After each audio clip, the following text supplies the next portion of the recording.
เราเพื่อก็แค่ก่อนดีกว่าเนาะยิ่งแก่เราเจอเราพีซีเนาะสุดท้ายตัวเดียวมันก็ได้ไปย่อเนาะมันก็ได้ไปย่อมันก็ได้บีจีเนาะพีซีเนาะเอาไว้ละคุคุเน่เนาะคุคุเน่กอลาโพเนาะพีซีลายยี่ปีเนาะจีนเนาะที่ว่าคุคุเน่กอลาโพเนาะพีซีอัศวินมีอะไรเลยแต่ยังมีเรื่องคุคุเน่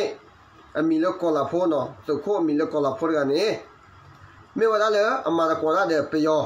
อามาตะกอมุกลูกกว่าเดี๋ยวไปย่อแกนี่ไม่ได้ไปย่อทวีเนาะมื่อเดือนนี้ยังว่าไม่ปราบพลาเนี่ยเรื่องนี้จะปราบพลาเนาะนุ้ยขี้เนาะนุ้ยขี้ปีซีเนาะอัศวินมีนุ้ยขี้ไม่ได้กอลาโพมาตะกอเดี๋ยวไปย่อมาตะกอเดี๋ยวบีจีเอไม่รู้แล้วเนี่ยพอไม่ขับไปย่อเนี่ยเอาไว้สักตั้งก็ชอบเล็กไปย่อเดี๋ยวบีจีเอโอพอไม่มาตะกอแล้วเดี๋ยวก็ดูเลยเดี๋ยวดูพูนี่เนาะไม่ได้บ้าเก็บเดี๋ยวเลือกสิว่าวันนี้เอาไว้ด้านนี้ตัวตั้งก็ชอบไปย่อเดี๋ยวว่าเก็บได้ไม่คลีนเอาไว้ตัวตั้งก็ชอบไปย่อมาได้ว่าให้ข่าวว่าก็ดูเลยล้อเนาะไม่แล้วเนี่ยแต่การในวันนี้อาสาดูว่าจอยเสียว่าเนาะเอามาได้วันลุกขึ้นมาสิวันลุกขึ้นขาจอยเสียว่าเนาะลุกขึ้นเสียว่าเนาะไม่แล้วเนี่ยกอลาโพมีเนาะน้องอีเตอร์มอสวยจ่อปุยซีเนาะแกสุโขเนาะแกมอสวยจ่อเนี่ยแกสุโขเนาะกี่แกได้บีจีเอลีเนาะมอสวยจ่อเนาะมอสวยจ่อมาแกได้ไปย่อทวีอปอไปย่อทวีอปอไปย่อคีเนาะมอสวยจ่อเนี่ยมันก็ได้ไปย่อมันก็ได้ไปย่อคนนี้มันก็ได้บีจีเออามามุกตัวกว่าชาวที่มุมบ่อชาวและชาวเลี้ยล้อกันเลยเนาะมีแล้วนี่ชาวที่มุมบ่อมีแล้วนี่มันก็ว่าเนาะมาวันก่อนเนี่ยมาก่อนไปย่อที่ยังแล้วเนาะมาก่อนไปย่อมาก่อนบีจีเอเนาะชาวที่มุมบ่อมาอาวาดีเนาะคาสิโนมาก่อนก็มาคุ้มนี่ไม่ได้มุ่งนี่ยันนี่ไม่ได้เลยมอสวิจอร์กันเนี่ยป้าไว้ยี่ล้อเนาะมอสวิจอร์ไม่ล้อนี่เอาไว้ได้ว่ามีข่าวไว้ดูด้านนี้แต่ดูพูนี่ว่าแต่ตั้งก็สอนเลยพอดูผู้ชิดดู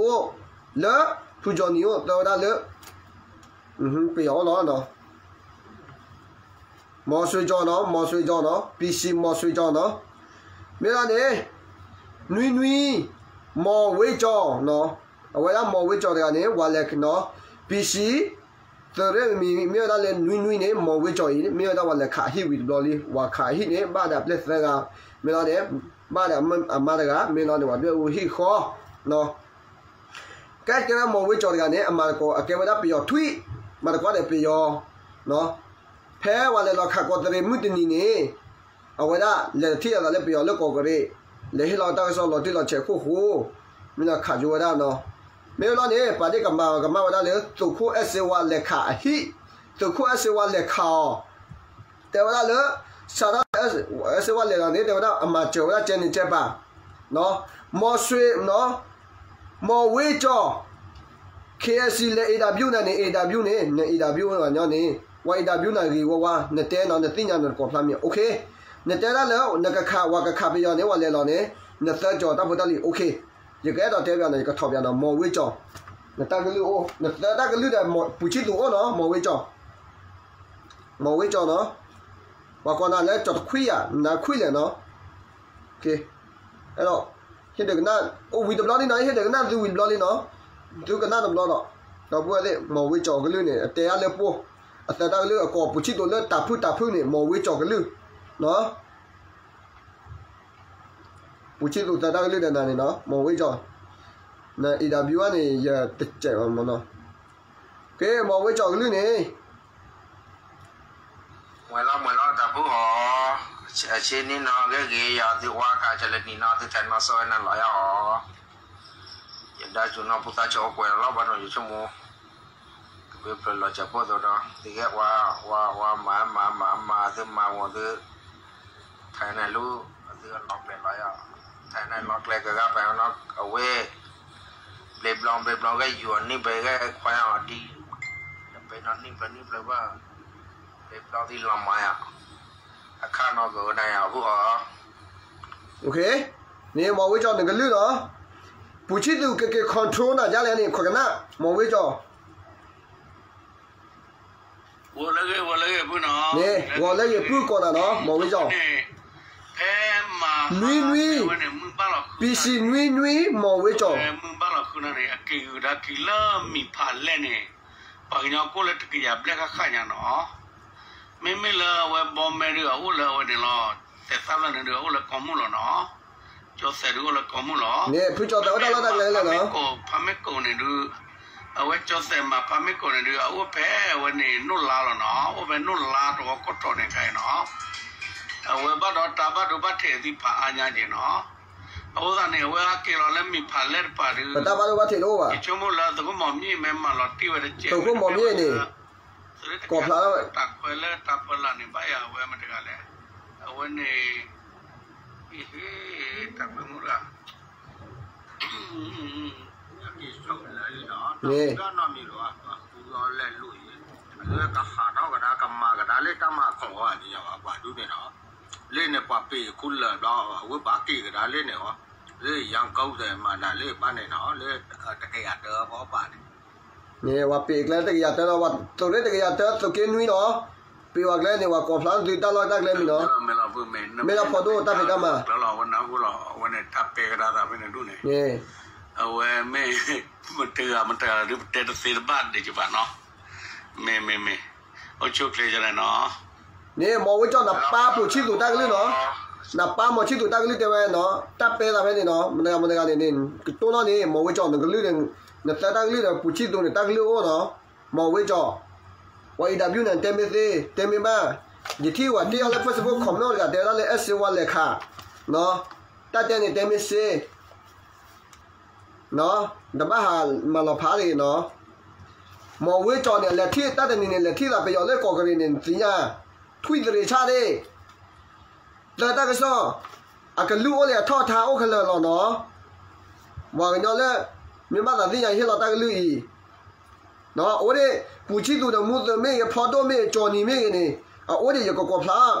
nó bị ở đây bắt cha là bị gì à con nào cái này ở phụ chi tụi khó thế là à sao ni à uli à cái lũ này nó mà như nó bố và phao đôi lên ở phố phải mà hà là giờ cái tên và ta cái hay giờ cái tên là khi giờ cái xe số đó và ta cái nó nuôi khí nó nuôi khí còn là phố và hết được lo nó ông mà ông đã tập lo và là thi lo ta được bây giờ thì lo và mà quá bị gì thì ôm mình và ta mình hay kéo ta mình này lo và ta tu lo ba nó cái khi mò xuôi cho nên là ông đã bị gì này cái bị gì nó là bố bà nó cháu cái mùng bò bị gì bắt tên là bố bà mà nó bị gì thế mà nó ở khu này để vào xe lo ông đã tập lo ôm mình ba để anh nó cái gì ở cháu anh nó nhà mình ba cái để ta bố để ta cái cháu là nó khu rồi nuôi mò với cho cái này nó nè tao qua cái cha mà hết tép dài nằm máu mình ta đi lên này dịch tép dài li múc luôn qua nằm máu cái gì mùng bò nằm máu múc luôn qua này li lo cũng nè và phô đi và phô thôiเลยอยู่ก่อนเนี่ยตลอดลูกผู้ชายคนนึงมาก็มาแค่เสียเลยว่ามาเลยว่าก็เปิดที่ว่าพวกมาบ้านเราผ่านเลยเราคุณต่อดูน้องมองวิจารณ์เนี่ยเนี่ยแต่เลยว่าจะที่น้องเมื่อเราเนี่ยแต่ไม่ว่าราคาเลยให้ข่าวว่าเปิดเรื่องเปิดเล่าเปิดเรื่องเราแต่ให้ข่าวเรื่องนี้เนาะเมื่อเราเนี่ยอาจจะไม่ว่าเนี่ยแต่เนี่ยเนาะเอาว่าเรื่องโชว์อยู่กับเสียว่าแต่เนี่ยเนาะเอาคนมันเนี่ยเยอะเราแต่ว่าเนาะเอาไว้นะเรื่องมองวิจารณ์เนี่ยว่าเยอะเราถอดยาที่เรื่องมันได้เลยเนี่ยแต่เลยว่าเราเราขับยานเนื้อวันยอ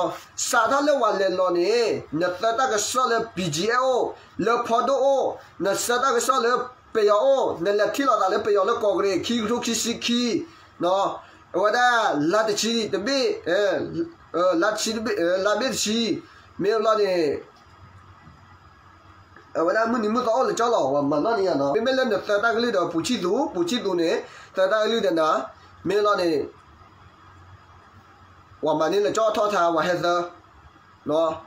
หาจิตคู่ว่าโอ้เลยตาก็ลืมว่านี่ยัดเต้นน่ะตัดเต้นเนี่ยเต้นไม่ได้เนาะเนี่ยเต้นนี่เราว่าตัวเวลาอยู่คนนู้นว่า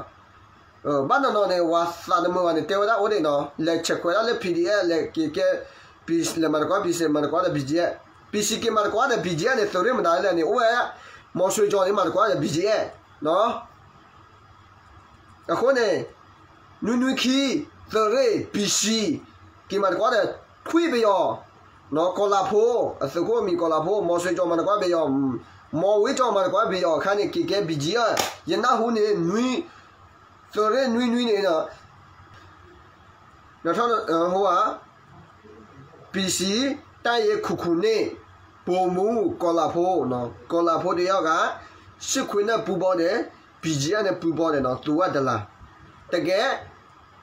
ကျွန်တော်တို့ရှိကောင်စီတက်ထုံးတဲ့အခါမှာတောင်းလိုက်သမားတကယ်ပြည်သူဘက်ကရတည်မှာဆိုသူသိဆိုရင်သူတိကျရဆိုနေရရမှာဆိုသူကဒီရှစ်ခွင်းစီမှာတတိပို့ပေးတယ်နော်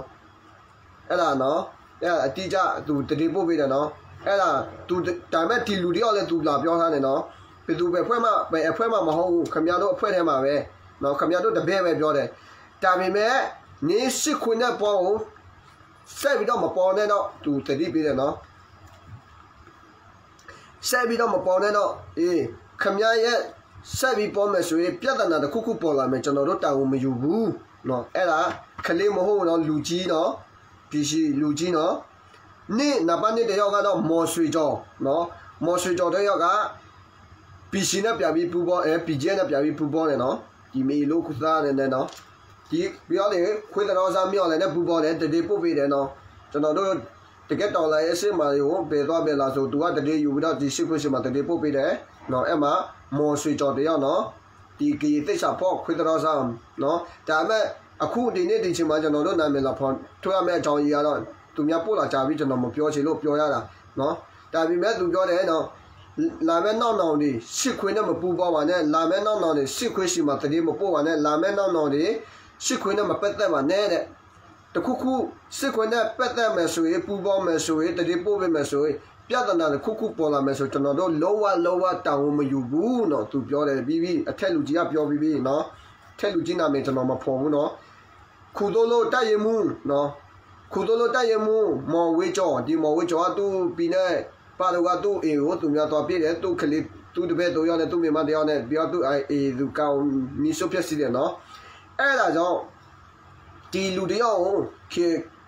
်ခေစီမှာသွားပြီး interview သူပြောတဲ့စကားတစ်ခုရှိတယ်သူပြောတယ်တဲ့တော်လာရဲ့အစင်းမှာသူကဒီစစ်ကောင်စီသွားတက်ခတ်နေမှာသူပြောတယ်သွားကူညီနေထောက်ပါတယ်ပါတခုမှမကူညီဘူးသူများအဆက်ကသွားပြီးတော့သူသိတဲ့အခါမှာသူကစစ်ခွေစီမှာပဲတတိပို့တယ် BGS စီမှာတတိပို့တယ် photo စီမှာတတိပို့တယ်ဘူရှိသူစီမှာတတိပို့တယ်စစ်ခွေနဲ့တတိပို့တယ်ပြီးတော့ဆိုကော့ဂရိတ်ဒီကော့ဂရိတ်တက်ပွဲပြီးရဲဆိုလဲသူကစစ်ကောင်စီနဲ့သွားပြီးတော့ဆွေးနွေးတယ်တစ်ကောင်စီနဲ့သွားပြီးတွေ့တယ်ကော့ဂရိတ်မှာပြီးတော့ဆိုရင်ကျွန်တော်တို့နေရာအတိအကျသူပြောပြတယ်အဲ့မှာဘုံနဲ့လာချဲတယ်ပြီးတော့လီဗျာနဲ့လာတိုက်တယ်ဒါပေမဲ့ကျွန်တော်တို့တယောက်မတိကက်တာဆိုမှုမရှိဘူးဟုတ်လားမဟုတ်လားကျွန်တော်ခုနအသာကိုဖွင့်ပြပြနော်သူ့ဘူချီသူနဲ့အသာပို့တယ်ဘူချီသူအသာလဲကျွန်တော်ပေးနာထော်ပြီးဒီခွေးတော်စားဒီကေသိစာဖို့မော်ဝေးကျော်သူ့အသာလဲကျွန်တော်ပေးနာထော်ပြီးအဲ့မှာကျွန်တော်တို့တဲလိုက်ရင်ကိုမနော်သူကေလိုမျိုးနားလည်းနဲ့လူမျိုးမြန်မာကိုပြပြီးပြကြပါနော်သူကျွန်တော်တို့အဲ့မှာဘူအစီဝါသွားကစားနေသူပြောတယ်သူ့အဖွဲ့ရှိတယ်သူမပြောချင်ဘူးတဲ့ဒါပေမဲ့တချို့ကပြောတယ်နော်ဒီ live ပေါ်မှာတချို့ကသွေးခွဲလာမခွဲလာမသိဘူးသူပြောတယ်ဘူအစီဝါသွားပြည့်တယ်ဘူအစီဝါမသွားပြည့်ဘူးနော်ခင်ဗျာတတိထားရှစ်စေဝပြောတယ်နော်ဘူအစီဝါလည်းသွားမပြည့်ဘူးဘူအစီဝါလည်းမသိဘူးဘူအစီဝါလည်းမသွားဘူးနော်သူကောက်ကလေးမှာပဲပြင်းတဲ့လူကတော့သူ့ရဲ့ပြဿနာနော်အထက်လူကြီးနဲ့ကျွန်တော်တို့လည်းစကားပြောပြီးအထက်လူကြီးကသူပြောတယ်ဘယ်သူပြဿနာမှမဟုတ်ခမပြဿနာခမပဲခံရတယ်နော်ကျွန်တော်တို့တောင်းမယူအဲ့ပြဿနာတော့မှသူ့ကောင်းဆောင်တော့မှမလာဘူးလာမြင်မဖြစ်စေဘူးတတိထားပြီးတော့အဲ့မှာစာတစောရေထိုးတဲ့လူတယောက်ကအဲ့ခွေတော်စာစစ်ကောင်စီနဲ့အဲ့ကခွေစစ်ကောင်စီနော်သူကအဲ့ကခွေတော်စာဒီ PC ပြီးတော့လာပြီးတော့နေရာလာလုတယ်နေရာလာယူတယ်အဲ့မှာစာရေးထိုးတာလေအဲ့ခွေတော်စာတကောင်ပဲသူများအဖေတွေပြောတာသူများတန်သမီးတွေပြောတာသူစာမရေးထိုးဘူးမီလိုသားကောင်တွေတိမ်မတဘူးမိုးချိုးတွေမပြေတော့ဘူးလားမသိဘူးဒီမကောင်းဆိုးဝါးတဲ့လူကအခုတည်းကနှက်ကောင်းနှက်မြတ်နဲ့မမြင်ဘူးတကယ်အသက်ငယ်ငယ်နဲ့ပြည်သူဘက်ကရတည်တဲ့လူဆိုရင်အသက်ငယ်ငယ်နဲ့အသက်ပေးရတာအသက်ငယ်ငယ်နဲ့အသက်ဆွဆွရအသက်ငယ်ငယ်နဲ့တိုင်ပြည်နဲ့လူမျိုးအတွက်အသက်ပေးရတာဒီမီလို့ခွေးတော်စားသစ္စာဖောင်းတဲ့ကောင်တွေနော်ကေသစ္စာဖောက်ပြီးဒီမြောက်လည်းဘက်မှာသစ္စာဖောက်ပဲပြီးနော်မြောက်လည်းနဲ့ကျွန်တော်တို့လူမျိုးပဲမြောက်လည်းနဲ့သွားပြီးအဲ့ကျွန်တော်တို့အပေါ်မှာသစ္စာဖောက်တာပဲဒီကောင်တွေဘာဖြစ်လို့ကားတွေမတိုက်တာလဲဘာဖြစ်လို့လေတွေနော်လေတွေစီလာတဲ့ကဘာဖြစ်လီမူတဲ့မတိုက်ရလဲသူတို့အေးတွေဘာဖြစ်လို့ဟိုကမိုးချိုးတွေမပြည့်ရတယ်လဲကျွန်တော်လည်းနားမလဲဘူးနော်အသက်တွေဆေးနေရောဒီမကောဆိုဝါလုံတဲ့လူဒီကောက်ကျစ်ရုံမှာလုံတဲ့လူကလေးကကျစ်တဲ့လူအခုဒီတိမ်မတအိုမတနာမတတကယ်လူကောင်းနဲ့လူကိုကြီးဒီယပ်နော်ကိုကြီးစာစင်းတဲ့လူနော်ချစ်ချင်းမြတ်တာစင်းတဲ့စစ်မွေးတဲ့လူတွေနှလုံးသားပြူဆွေးတဲ့လူတွေက အိုးလိုက်နားလိုက်သိလိုက်ယောဂကူလိုက်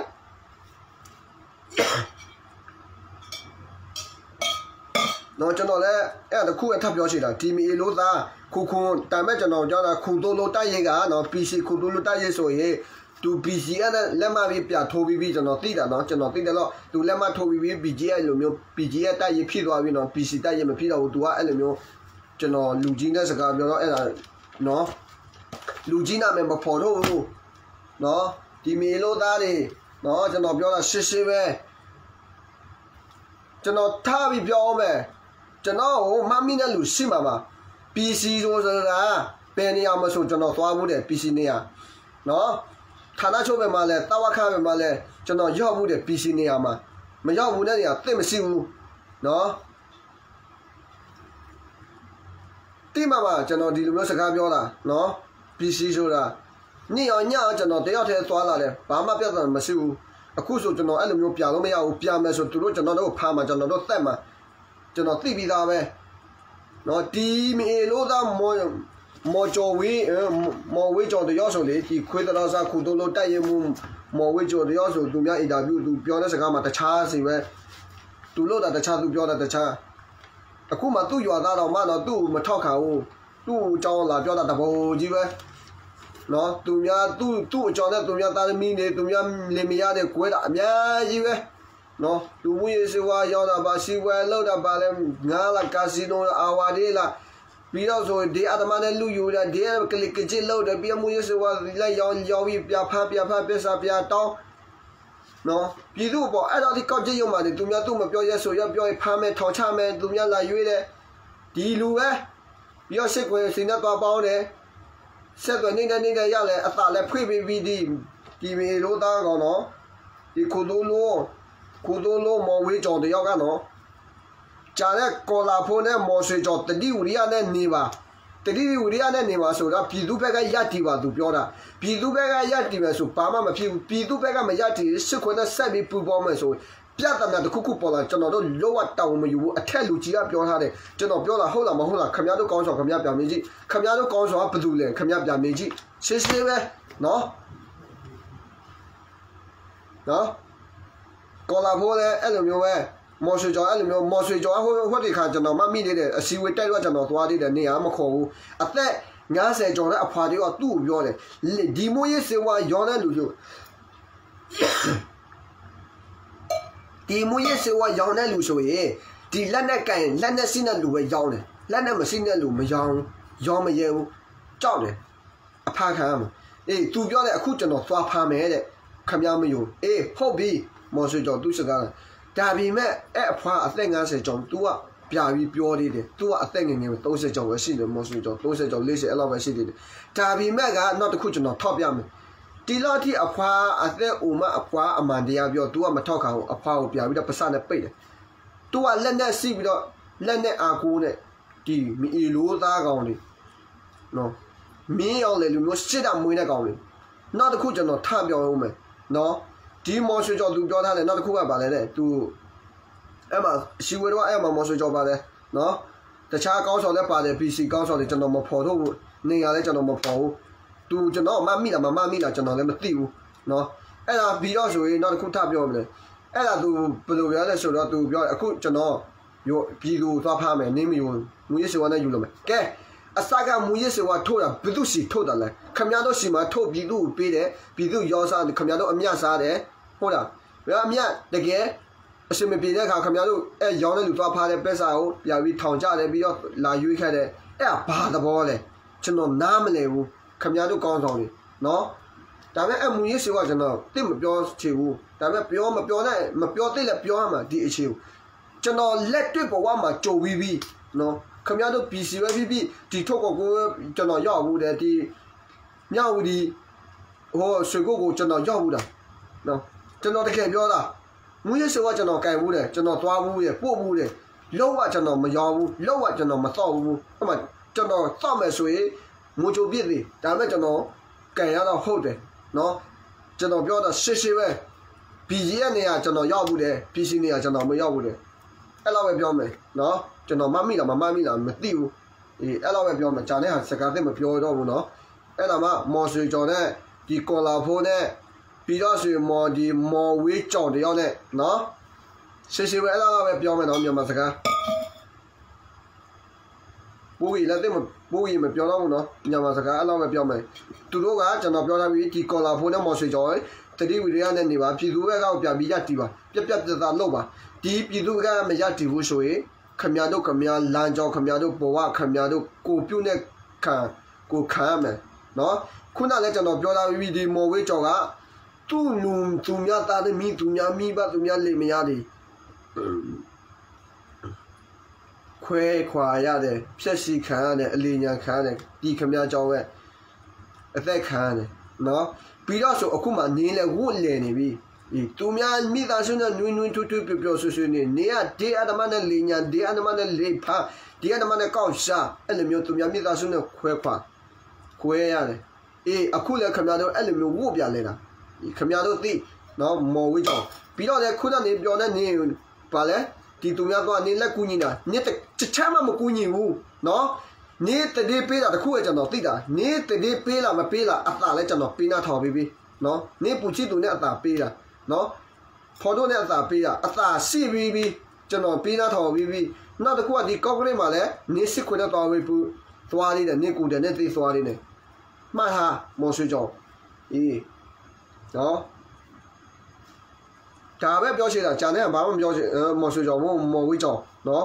မော်တဲ့မော်ဝေးကြောင်နော်မော်ဆွေကြောင်တော့တတိပေးဖျားပြီးနော်မော်ဝေးကြောင်ကသူကတတိပေးထားတယ်နောက်ပြီးတော့လည်းဒီကော်လာဖို့တဲ့တတိထားတယ်ပေါ်ထားတယ်သူပြောတယ်လေသူအထက်လူကြီးကပြောတယ်လေခမရတို့ကိုမလွတ်တိုက်မလုံနဲ့ကိုနဲ့မဆိုင်အေးအေးစစ်စစ်နေနော်ခမရတို့မပြည့်ရဘူးဆိုခမရတို့နေရခမရတို့အင်းနေခမရတို့တိုက်ရင်ခမရတို့နေသွားပြီးမပက်သက်နဲ့ပြည့်ရတဲ့လူပြည့်မှာတော်လာရတဲ့လူတော်လာမယ်နော်ခမရတို့ကောင်းဆောင်ပြီးပြောတာပြီးနော်ခမရတို့နေရခမရတို့နေသူတို့လည်းသွားပြီးမပူပါသူတို့မှတည်းမပို့နဲ့တော်လိုင်းလုံးနဲ့နေလို့ပါစီကိုလည်းမဆိုင်ကိုကအေးစစ်စစ်နေလို့ရတယ်အဲ့ဒါကြောင့်ခမရတို့နေအေးစစ်စစ်မနေလို့ခမရတို့စစ်ခွင်းနဲ့ပူပေါ်လို့ပြဿနာတစ်ခုခုပေါ်လာမယ်ကျွန်တော်လောကတောင်းမယူခမရတို့ကောင်းဆောင်ပြီးအခုလည်းဒီမော်ဝေးကြောင့်ပြဿနာသူ့ကောင်းဆောင်လာလောကမလာဘူးမှတ်ဟာအဲ့လောက်ပဲပြောမယ်ဂျာနဲ့ဘာမှပြောချင်တော့နော်ဒီမီလို့သားတချို့ကတော့comment ထဲမှာရေးတည်တယ်ကျွန်တော်တွေ့တယ်နော်ဘွယ်စေဝါအဖွဲ့ဘွယ်စေဝါသွားပြီးရတယ်နော်နေအလောက်ထိတတိကောင်းမယ်ဆိုရင်ကြိုက်တဲ့နေရာချင်းနော်ဘွယ်စေဝါပြောထားပြီးလက်မမကောင်းလက်မဖြတ်ခြေတော့မကောင်းခြေမဖြတ်နေကျွန်တော်အဲ့လိုမျိုးတိုက်ခတ်မယ်ဆိုရင်လောကကျွန်တော်မကြိုက်ဘူးနေမီကိုနေနဲ့သွားတိုက်နော်လာမယ်တော့လဲကျွန်တော်ထပ်ပြီးပြောအောင်မယ်နော်အဲ့လိုမျိုးဆိုရင်ဘွယ်စေဝါစီခေါ်တဲ့ဟာနေရမချင်တော့ဘူးဆိုရင်နော်ကျွန်တော်ပြန်တဲ့နေ့ခင်ဗျားတို့လည်းကျွန်တော်လည်းအခုမှနေစားပဲကျွန်တော်ဘိုးအစီဝါစီပြန်တဲ့နေ့ကျွန်တော်လည်းကျွန်တော်ထပ်ပြီးစီခေါင်းမယ်ဘိုးအစီဝါတက်ခတ်တဲ့လူတွေနော်ဘိုးအစီဝါတက်ခတ်တဲ့လူတွေဘိုးအစီဝါကိုကြည့်မရတဲ့လူတွေနော်အလွတ်တိုးရှာတဲ့လူတွေဒီဘိုးအစီဝါနဲ့ပူပေါင်းတဲ့တစ္ဆာဖောက်တဲ့လူတွေမယိုစောင့်ကြည့်နော်အဲ့လိုပဲပြောရှိတယ်လာပြီးတော့ကလီကချစ်လာပြီးတော့အပြစ်တည်နေတယ်မီလို့သားကောင်းတယ်မလို့ရမကန်ရဲ့ချော်တော်မနော်ပုံမသိဘာမသိနဲ့ညီတို့လူမျိုးလေဒီမြန်မာနိုင်ငံမှာမွေးလာတာတော်ကာကောင်းတယ်တခြားနိုင်ငံမှာလည်းလေပစအဲ့လိုမျိုးထွက်နေလေပါအောင်ဖြတ်ခံရမှာပဲကျွန်တော်ဒီနေ့မှာစကားသိမလားပြောချင်ဒီမော်ဆွေကြောင်တည်းလို့ဒီကော်လာဖို့တည်းလို့သူ့ကော်လာဖို့အကြောင်းပဲဖြစ်ဖြစ်ဒီမော်ဆွေကြောင်အကြောင်းပဲဖြစ်ဖြစ်ဒီမော်ဝေးကြောင်တော့ကျွန်တော်ဟိုတနေ့ကပြောပြီးဒါပေမဲ့ကော်လာဖို့ကြောင်နဲ့မော်ဆွေကြောင်ကျွန်တော်သိမပြောချင်ဘူးဒါပေမဲ့ဒီနေ့မှာဒီပုတ်ခုသူတို့တင်ရတယ် PDF တွေ PC တွေနော်သူပြောတယ်တဲ့ KL PDF တွေ KL နဲ့မပူပေါ်ဘူးတဲ့ PC နဲ့ပူပေါ် PC က BJ နဲ့ပြပြီးပူပေါ်တယ်တဲ့ပြီးတော့တဲ့သူများသွား comment ရေးတာဆရာတယောက် comment သွားရေးတာ comment အဲ့မှာ comment တယောက်တော့ဆရာတယောက်ကျွန်တော်နာမည်မပေါ်ဘူးလွဲနေတယ်တဲ့ဆရာတယောက်နာမည်ရေးသွားပြီနော်လွဲနေတယ်ဆရာတယောက်သူကနိုင်ငံခြားမှာနေတယ်ဒါပေမဲ့သူကပြန်ရွေးတယ်တဲ့အဖွဲကဘယ်သူသွားဘူအက်ဆေဝါဖွဲသွားပြည့်တယ်တဲ့သူပြောတယ်အဲ့ comment မှာသူအကောင့်သူတည်ထားတယ်နော်Facebook ကောင့်သူတည်ထားတယ်နော်ရှင်းပဲ okay ရတယ်ဘူအက်ဆေဝါပြည့်တယ်ထားလိုက်ပါတော့နေဘူအက်ဆေဝါအဖွဲသွားပြည့်ထားလိုက်ပါတော့နော်နောက်တစ်ခုကျွန်တော်ပြောချင်တာနော်နေပြောတဲ့နေပစားနဲ့ဘူအက်ဆေဝါဖွဲသွားပြည့်တယ်ထားလိုက်ပါတော့ကျွန်တော်ကိုခါတယ်ပြည့်တယ်在的瓜，把皮的瓜，谁款的不包的瓜，没见那拉瓜，哎，老板他标没，喏，没好就喏，都没好就喏，不好就喏，那么多就喏标他比，过那么低，过那么少，过的嘛高的嘛，你都还没谁比标的呢，但没喏，喏，哎，靠没一点的路的要就喏标了，你哎老天哦。弟弟啊，什么说？你阿老天弟家什么说？看样没艰难哦，看样没有，看样没艰难。你到底是你退了，你那确实来吧嘛，来路不就对边？喏，这那路路自家也标，比度拍个也低，没路大亏得到啥？比到说不爱是我来的拍到嘛，这样不老外呀，拍到嘛说没有，看样路路那个艰难搞的，喏，哎路路到底什么说？都苗做带看没水，go，别为了面那别，go，野切，别啥，过野切不老死嘞，带开不老死嘞，对鸟不老死嘞，估计啥不老死嘞，路苗不老的对啥死嘞，路苗不老的六倍的嘞，不老的三倍的嘞，不老的看到别样的嘞，路苗不说，看面都哎路苗嘛，别样的那看面都靠面嘛，看面都来不嘛，靠面的野地味道，路多少那面那。老难搞的，喏，这那时候不都搞什么叫那片没丢，不都拍嘛叫那片没丢，两毛没搞，两毛片，钱毛没搞，钱毛片，喏，地边的呢，我也看了，包了微，诶，地靠没有一定的一路大叫那，地高叫那地边没，喏，对应的靠没来叫那地边没，喏，不管是话拍喏，地高那面得要地面叫那庄稼标嘛，喏，叫那。地高那边一地边，哎，地高那边叫那来宝马地边，那都可以，叫那都带到你个嘛他妈的，叫那收啥呗？都啊不是话快乐都标嘞，大边没见那拉开，哎，靠没一那个拉开，喏，是啦，是靠嘞，喏，来那么压来压嘞，第二车是来压嘞，是的喏，那老外标没是看过喂。冇一路苗咪標得嚟，我一路苗咪標得嚟看嘛，做到噶，我咪一邊地嘅，我地老天一萬地下路的，我地老天比都別個壓地啦，比都別個地頭壓呢路度嘛，我不路苗退後，我不老天做啥別嘅，我路苗對不路苗年長，地苗嘛那個不路苗年長不路苗，年你呀不路苗一長你呀嘛，帶比路苗對呢，比較呢帶到你個嘛嘛單獨可以呢，別呀哦，我做啥別的。都了高没面的，诶，高没面那看嘛，都要车是面那边，都要车是谁个嘛，那么拖延，哎那要加到底了靠了，那么路，喏，诶，那么说嘞，看面都不是话什么来抓到呀嘞，喏，真的你要车，都白了，都过得了，真的了，呀嘞。